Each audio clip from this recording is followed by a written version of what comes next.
Hey, Shalom, Kahala, Yahweh Bashim Yahushai, Bashim Hachodash, the ones the apostles of great millstone, and Shalom, true brothers and highways and byways, doing the work sincerely and faithfully, and continually fighting the good fight of faith, Lord willing, we are all found in that number. All right, so we're going to take the lesson to Revelation chapter 7 in the 9th verse, because I believe that this is probably one of the most misunderstood scriptures in the Bible. Okay, and because it's in the book of Revelation, it makes it that much more significant to all those who don't truly have understanding. Okay, and what I mean by that is, when you read the book of Revelation chapter 7, it speaks about the 12 tribes and 144 of each tribe, and then you have verse 9, which we're going to get into.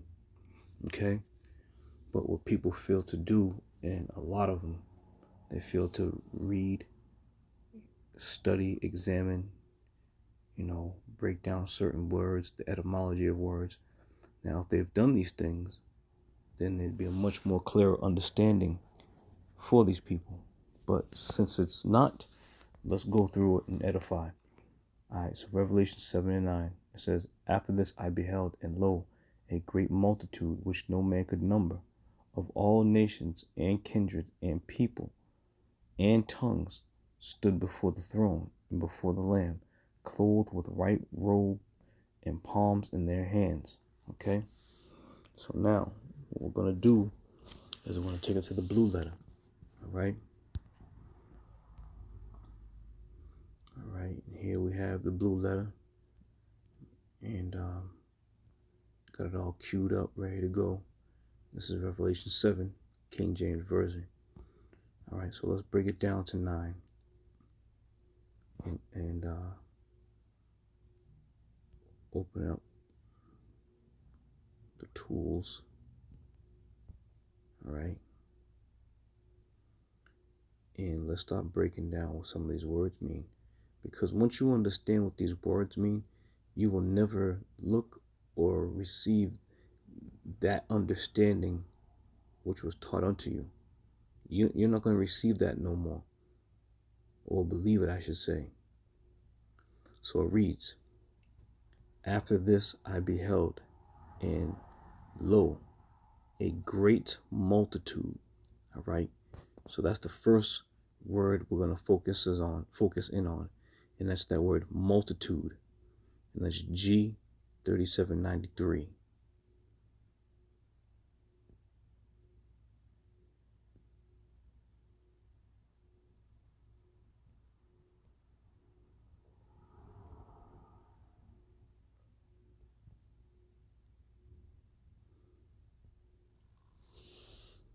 All right, so let's go down here, and we're going to start going into the Bible usage of the word multitude. All right, it says a crowd, a casual collection of people, a multitude of men who have flocked together in some place. Now, when I read that definition there, it reminds me of the book of Acts, okay? When they all came up to Jerusalem for the High Holy Day. That's what that reminds me of. It says a throng, a multitude, a common people, as opposed to the rulers and leading men, okay? With contempt, the ignorant multitude, the populace, a multitude. The multitude seems to donate troops of people gathered together without order. Okay, so that's the word right there for multitude. All right, so that represents what? A great amount of people. Okay, now let's go back. All right, that was multitude. Now we're going to read on. It says, which no man could number, It says, of all nations. Okay, so there was a multitude, there was a great amount of people that came from all nations. And when you hear that, one would say, I would say one of any nationality outside of Israel would say, you see, out of all nations.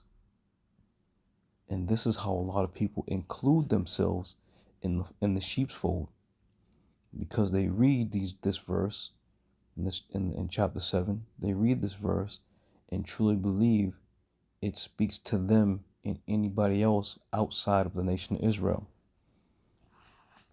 All right, so let's get that. G 1484, ethnos. Ethnos. Let's get into the Bible. Show outline of biblical usage. Click on that. Ethnos is the word, right? It says a multitude, whether of men or beasts, associated or living together. Okay, let's read on. A company, troop, swarm, a multitude of individuals of the same nature or genius. All right, so here's where we need to stop and analyze. Read it again. A multitude of individuals of the same nature or genius. Okay, so what we're going to do, as a matter of fact, this word genius. Okay, hold on one second. All right, so let's look up that word genius.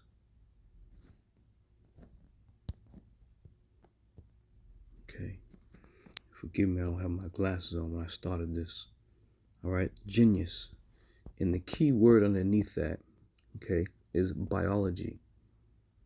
Okay, when you speak of the biology, or one's makeup, or one's lineage, or one's heritage or line, okay, you're talking about a specific group of people that spawn from the same people, if you will. All right. It says a principal taxonomic category that ranks above species and below family, and is denoted by a capitalized Latin name, e.g. Leo. All right. So it doesn't really give you much, but we get the gist of it goes back to one's biology. Okay. Also, you can come to the conclusion of gene, your seed. Okay. So let's go back real quick and finish that out. Okay. It says the human family, a tribe, nation, people, group. Now here's one of the important parts here. In the Old Testament, foreign nations not worshiping the true power, pagans and Gentiles. It says Paul uses the term for Gentile Christians. Who are the Gentile Christians? Israelites, if you will. Okay? So all in all, when it speaks of let's go back, ethnos. Okay.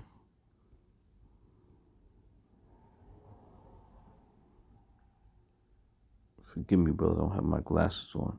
So when it speaks of nations, it's ethnos. So all those that are coming from different nations are of the same gene or genus, okay? Meaning the house of Israel, the same biology, the same makeup.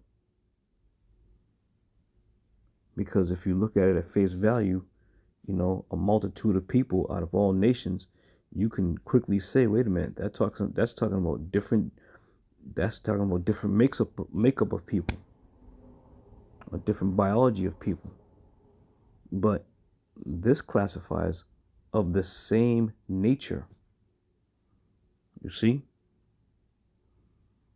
So all the multitude that we're talking about that are coming from all nations are the same people, the same biological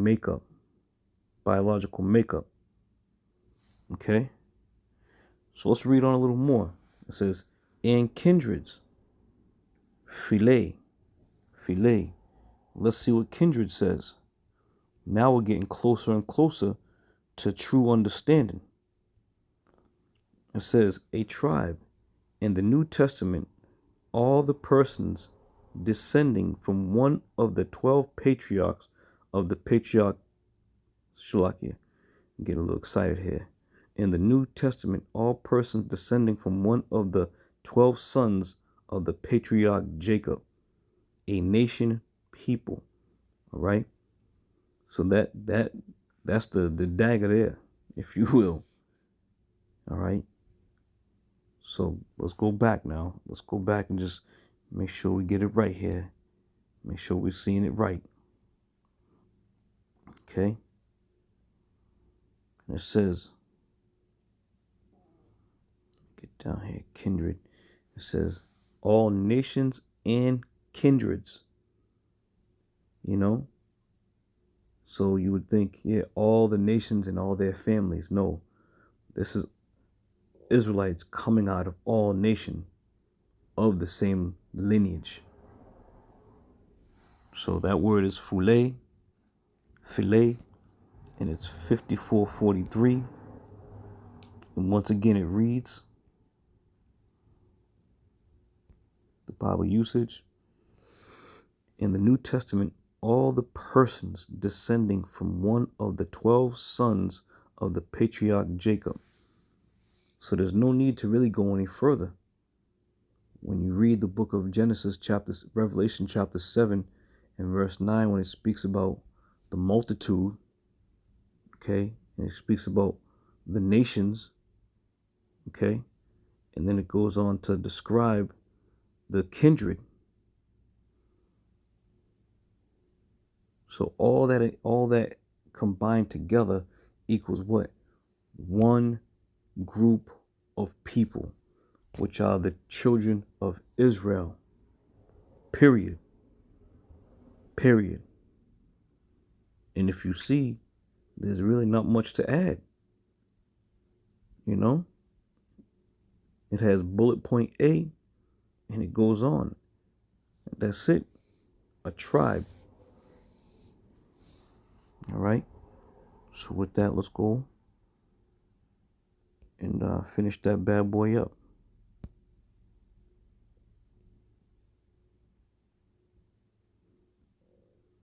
This is in kindred and people. Let's look that up. Let's look up in people. Because keep in mind now, this is that multitude.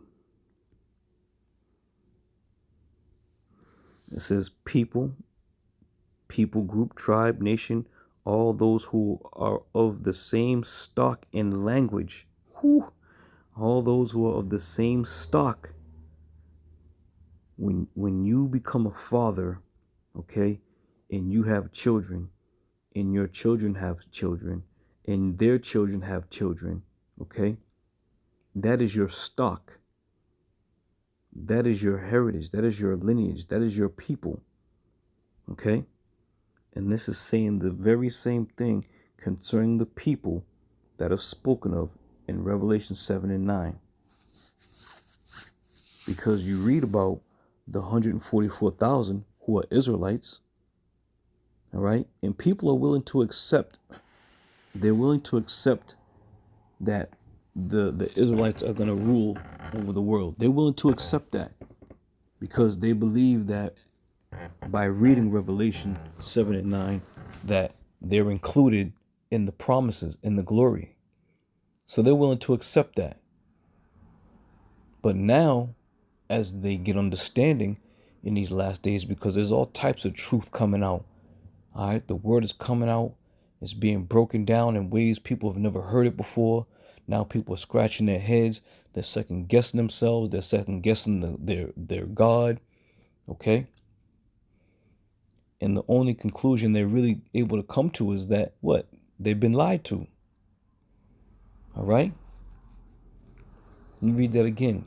A people, people group, tribe, nation, all those who are of the same stock and language, of a great part of a population gathered together. Okay? So that's people. That's the point of people. Okay, let's go back again and finish this out. It says, people and tongues stood before the throne and before the Lamb, clothed with white robes and palms in their hands. All right. So there you have it. So let's just review real quick. Okay. We spoke about G 3793, the multitude. Okay. We spoke about G 1484, nations. We spoke about G 5443, kindred. We spoke about G 2992, peoples. Okay. In all, after going through this, you now know that that multitude was a multitude of the children of Israel, as it was written from the portion of kindred. All right, G 5443, as it was written, it says,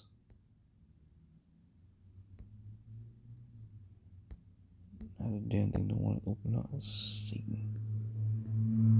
Okay, here we go. Fule. In the New Testament, all persons descending from one of the 12 sons of the patriarch Jacob. So now we know that these people are Israelites. Okay? So pass that word on. And for you individuals or you heathens out there who thought and believed that for 1 second you was all right. You was going to be able to slide into the kingdom of heaven and let the children of Israel worship over you. Rule over you, I should say. All right. So with that, I'm gonna end it there. Lord willing, brothers are edified. I apologize about the choppiness, but you know how brothers, you know how it is, man. You know how it goes sometimes. All right. So with that, I'm gonna say shalom, Lord willing. I'll see you brothers in another show.